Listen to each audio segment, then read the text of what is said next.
Bonjour à tous, dans cette vidéo, quelque chose de très important, déterminer si trois vecteurs sont coplanaires. Donc je vous donne trois vecteurs, je vais vous apprendre à déterminer si ces trois vecteurs sont dans un même plan, on dit donc coplanaire. Alors la propriété que ça fait intervenir, je vous la donne tout de suite, c'est la suivante. On prend trois vecteurs u, v et w, tels que U et V ne sont pas collinaires. Alors je vais expliquer pourquoi, ça c'est très important. Mais d'abord je lis la propriété. Donc U, V, W sont coplanaires si et seulement s'il existe deux nombres alpha et bêta tels que W est une combinaison de U et V, c'est-à-dire alpha U plus bêta V, alpha et bêta étant, je le répète, des réels. Alors pourquoi est-ce qu'il faut que U et V ne soient pas collinaires? Ça c'est quand même important à comprendre. Parce que si vous prenez U et V collinaire et que W, le troisième vecteur, n'est pas collinaire à U et V, alors vous allez avoir un problème. Pourquoi y a-t-il un problème? D'abord parce que, dans ce cas-là, évidemment, que W, U et V sont coplanaires, puisqu'il n'y a que deux directions. D'accord? U, V et W sont obligatoirement coplanaires, puisque la direction de U et V est la même, et vous n'avez donc que deux directions, celle de U et celle de W. Et pourquoi ça pose un problème que U et V soient coplanaires? Parce que la propriété qu'on vous donne ici, eh bien, on vous dit qu'il existe donc alpha et bêta tel que alpha U plus bêta V. Et ça, c'est impossible parce que U et V ayant même direction, ils sont collinaires. Ça veut dire que ça, vous pourriez très bien l'écrire avec une troisième lettre gamma.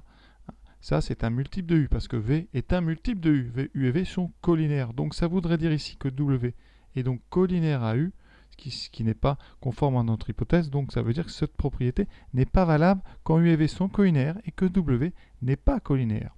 Donc à chaque fois qu'on va utiliser cette propriété avec alpha et bêta, eh bien, il faudra vérifier d'abord que les deux premiers vecteurs que vous avez choisis ne sont pas collinaires. Alors ça va très vite, mais il faudra le dire. La première étape, ça va donc être de voir si U et V sont non collinaires. Donc j'écris les coordonnées, vous voyez en colonne. Je vais regarder le premier produit en croix.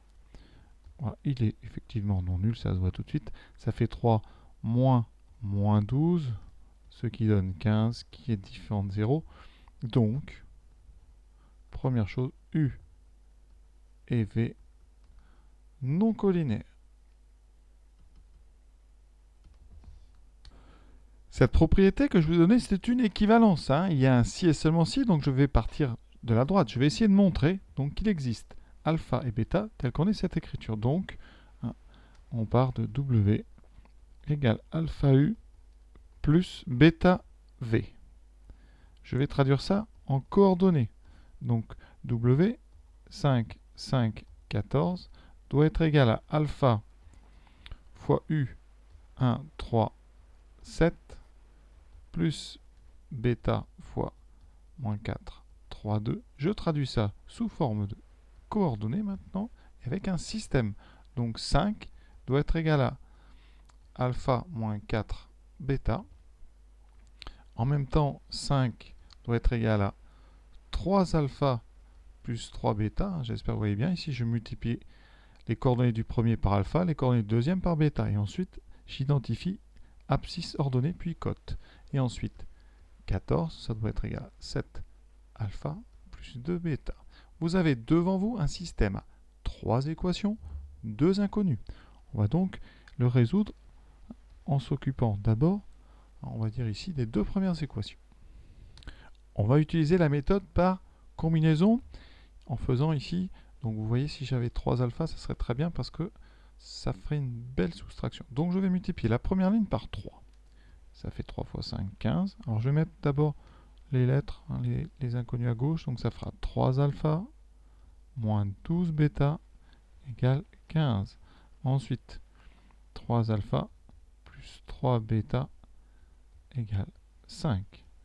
Maintenant, en première ligne, je vais faire ligne 1 moins ligne 2. Donc 3 alpha moins 3 alpha, ça s'annule. Moins 12 bêta moins 3, donc moins 15 bêta égale donc à 15 moins 5, 10. Et je garde pour l'instant donc 3 alpha plus 3 bêta égale 5. Et je garde l'autre. Voilà. Qu'est-ce que j'en déduis? Première ligne, bêta est donc égal à 10. Donc moins 10 sur 15, donc moins 2 tiers. Ça va nous permettre de trouver alpha. donc 3 alpha est donc égal à 5 moins 3 fois bêta. Vous voyez, j'ai mis 3 bêta à droite. Et je remplace bêta par moins 2 tiers. Et je conserve toujours ma dernière ligne. Je la vérifierai en dernier. Je continue. Ici, on va aller tranquillement. Dans ce genre d'exercice, ça ne sert à rien d'aller vite parce qu'on a beaucoup de petits calculs. Donc on va doucement, voilà. Ici, 3 alpha va être égal à 5. Alors ici, les 3 se simplifient. Donc moins fois moins 5 plus 2, ce qui donne 7. On peut gagner une étape, ça fait 7, voilà. Et ici, 7 alpha plus 2 bêta égale 14. Voilà. On arrive donc à une première, on va dire première étape. On connaît une solution possible pour bêta, une valeur possible pour alpha, donc ça fera 7 tiers. Et on va donc vérifier que dans la dernière ligne, tout ça marche. Si ça ne marche pas, eh bien, les vecteurs seront non coplanaires, sinon ils seront coplanaires. Donc ici, on va faire 7 fois alpha, donc 7 fois 7 tiers, plus 2 fois moins 2 tiers, et on va vérifier que ça fait 14. Pour l'instant, on ne sait pas encore, on est par des équivalences. Donc ici, bêta moins 2 tiers, alpha égale 7 tiers. Ici, on a 7 fois 7, 49. 49 moins 4. 49 moins 4, ça fait 45 tiers, égale donc 14. Ça, c'est faux, parce que 45 tiers, ça fait 15. Donc ça, c'est faux.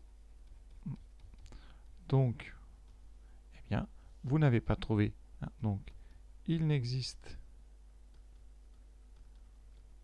pas alpha et bêta tels que W s'écrivent alpha U plus bêta V, avec, et on sait que U et V sont non collinaires, donc on peut appliquer à la propriété que je vous ai donnée. C'était une équivalence, donc comme le membre de droite n'est pas bon, eh bien ça veut dire que donc U, V et W sont non coplanaires. Alors, tout de suite sur GeoGebra, pour vous voyez un petit peu, j'ai fait le plan déterminé par U et V, vous voyez, et il se trouve que le vecteur W est presque à l'intérieur du plan, vous voyez. Il aurait fallu, à la place du 14, vous voyez, je vais changer, mettre un 15. Voilà, vous allez voir, et tout de suite, vous voyez, il est dedans. Donc effectivement, on retrouve le fait qu'ici, on est 15 à gauche et 14 à droite. Hein. Si on avait utilisé le vecteur 5, 5 et 15, eh bien on avait coplanarité. Alors ça, c'est la méthode. Bon, maintenant qu'on vient d'apprendre à déterminer si 3 vecteurs étaient coplanaires, on va passer au point. On va apprendre à déterminer si 4 points sont coplanaires. Donc je vous donne les coordonnées de 4 points. Sont-ils coplanaires? Ça sera l'objet de notre prochaine vidéo. Je vous souhaite une bonne journée. À bientôt.